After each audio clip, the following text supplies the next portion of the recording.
My name is Leonard Delvaux, the son of Alexander Delvaux, a business magnate, a billionaire, a respected figure in the society. Looking back, I wonder if there was ever a way to change what happened. If I had listened to the right voices. If I had walked away instead of diving in. But I was 16, and at 16, you think you're untouchable. I had no idea that one mistake could start a fall that would last a lifetime. My father never gave affection freely. He measured worth in strength, in how well you played the game. When I turned 14, he set a challenge before me. "There's a deal being negotiated tonight," he said over breakfast. "I want you to sit in, watch, learn, see if you can read the room." I wanted to prove myself, so I listened carefully. And when the moment came, when my father hesitated on a decision, I spoke up. I saw the men around the table pause, then nod. The deal was sealed. And for the first time, I felt like I belonged in my father's world. That night, my father handed me a glass of expensive whiskey. He never treated me like a child, and I soaked it in. "You did well," he said. I drank, feeling the burn in my throat.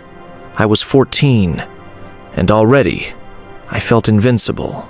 The first time I met Adrian Vega, I didn't realize he would be the first crack in my foundation. He was reckless, charming, and completely unafraid. The son of a powerful politician, he lived like rules didn't apply to him. "You live too carefully," he told me one night. "You've got power, Leo.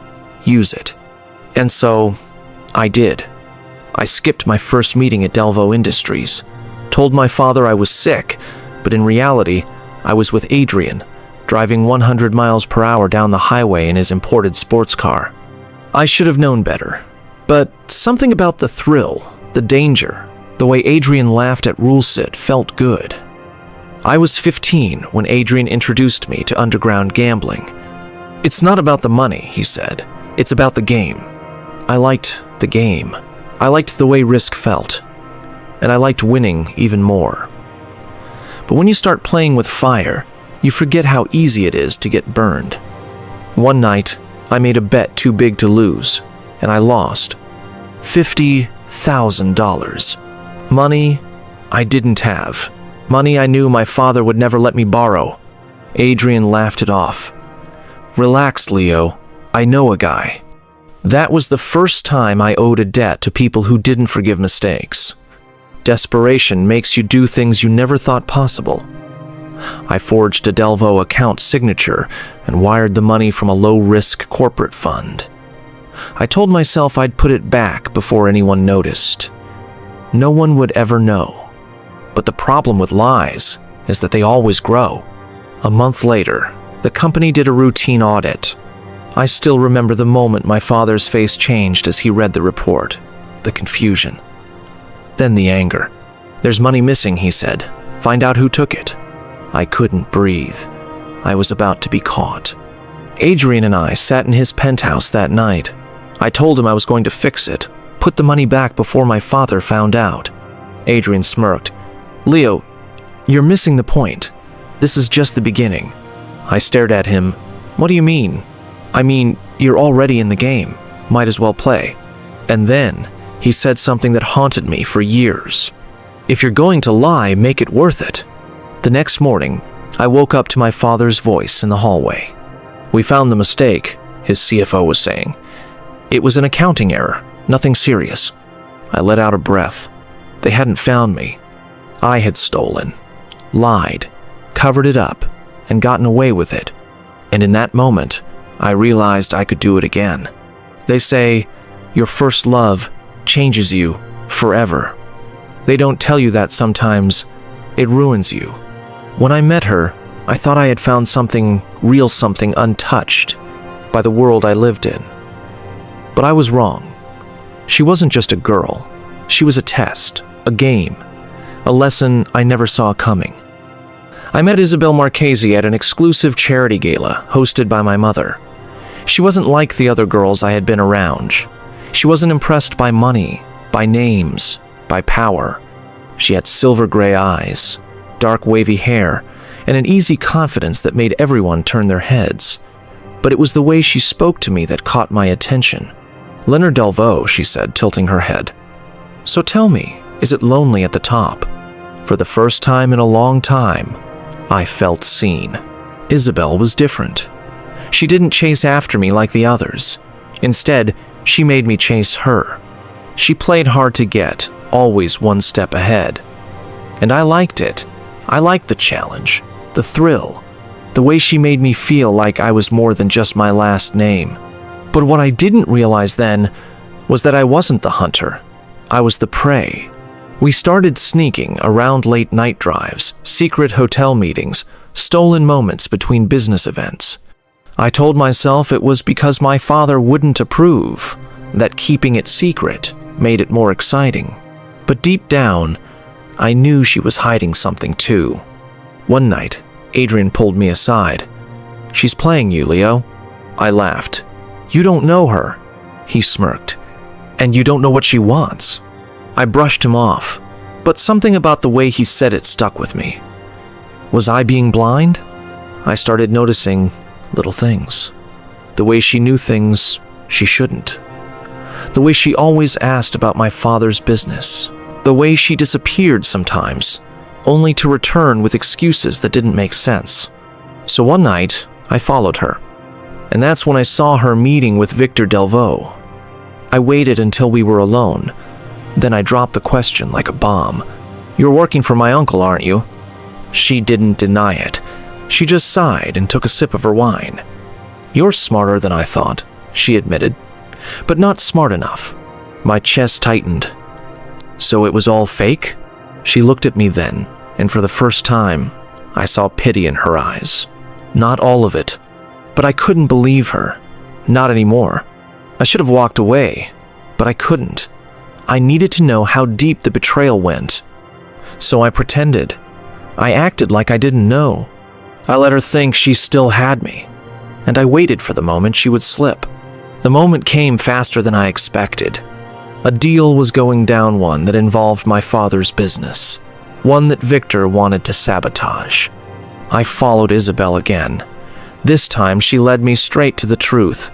She handed over confidential Delvaux files only I had access to, files I had trusted her with. I was the leak. I had given her everything she needed to destroy my family. I confronted her one last time. Was any of it real? She didn't answer right away. She just looked at me like she was deciding how much of the truth I could handle. Then she said, "You were just another piece on the board, Leo." I should have felt anger, rage, hatred, but all I felt was emptiness. That night, I learned something my father had been trying to teach me for years. Love is just another game, and in the world I lived in, losing the game meant losing everything. I wasn't the same after Isabel. She took more than my trust. She took the part of me that believed in love. And that was the moment I truly became a Delvaux. I'd always known this day would come. My father had been preparing me since I was a child. But knowing something is coming and being ready for it are two different things. By 21, I was set to take my place as the next Delvaux, the heir to an empire, the son of a king. But what happens when the kingdom you are meant to inherit is already beginning to crumble? Alexander Delvaux stood at the head of a long mahogany table, a glass of whiskey in hand. The boardroom was silent, filled with men who had shaped the empire alongside him. "My son, Leonard, will be taking on more responsibilities," my father said. "It is time for him to prepare for his future role as CEO." The men nodded, some smiling, some skeptical. I met their gazes head on. I would prove I belonged here. The next day, my father threw me into the deep end. A major contract negotiation. "Seal the deal," he told me, "or you're not ready." I walked into that meeting with confidence, but I had no idea that someone had already set me up to fail. The deal collapsed before I even had a chance to fix it. A leak. Confidential information in the hands of our competitors. My father's fury was like a storm. "You embarrassed me," he hissed. "You embarrassed this company." I gritted my teeth, but I couldn't say it. I wasn't the leak. Someone else had set me up. and I had a feeling I knew exactly who. That night, I found Victor in his private lounge, sipping a glass of wine like he had already won. "You had something to do with this," I said. He smirked. "Oh, Leo, I don't have to do anything. You're unraveling all on your own." The worst part? He wasn't wrong. Alexander never let me forget my failure. Every morning, every meeting, his disappointment weighed on me like a chain. "You are not allowed to be weak, Leo," he reminded me. "If you can't handle pressure, you don't deserve this throne." I started working harder. Long nights, endless strategy meetings, calculated moves. I couldn't afford another mistake. The stress began to consume me. The whiskey bottle in my office was always half empty. I told myself it was nothing. I was in control.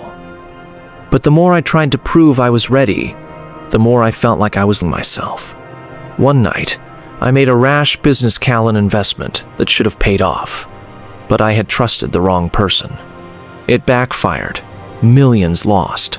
The next morning, my father looked at me like I was a stranger, like I was a failure. "You are destroying everything I built." My father spat at me. I clenched my fists.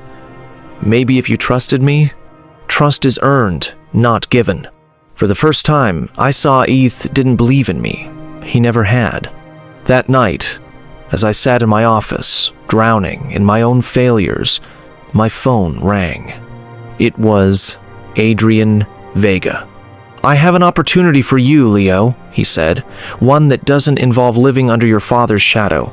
It was the first time I considered walking away from it all, from my family, from the Delvo name. I should have said no, but I didn't. Before I made my decision, I looked at myself in the mirror. I didn't recognize the man staring back. I had everything, and yet I had nothing. And that was when I knew this was only the beginning of my downfall. Can I trust Adrian Vega again? That question kept echoing in my mind like a warning siren I couldn't turn off. But power has a way of changing people. It doesn't just elevate you, it isolates you.